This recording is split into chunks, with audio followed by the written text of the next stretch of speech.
Juan's rainbow എന്നാണ് ഈ കേക്കിന്റെ പേര്.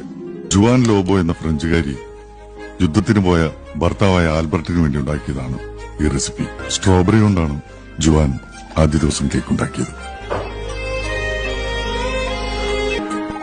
യുദ്ധം അവസാനിച്ചില്ല. വരാമെന്ന് പറഞ്ഞ ദിവസം ആൽബർട്ട് വന്നില്ല. പിറ്റേന്ന് ജുവാൻ ഒരു പിസ്താ കേക്ക് ഉണ്ടാക്കി ആൽബർട്ടിനെ കാത്തിരുന്നു.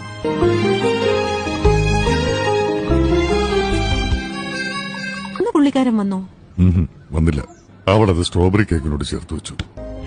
ജുവാൻ തന്റെ മുറ്റത്ത് ആദ്യമായി കായ്ച്ച ഓറഞ്ച് മരത്തിൽ നിന്നും പഴുത്ത ഓറഞ്ചുകൾ നോക്കി പറിച്ചെടുത്ത് കേക്കുണ്ടാക്കി കാത്തിരുന്നു.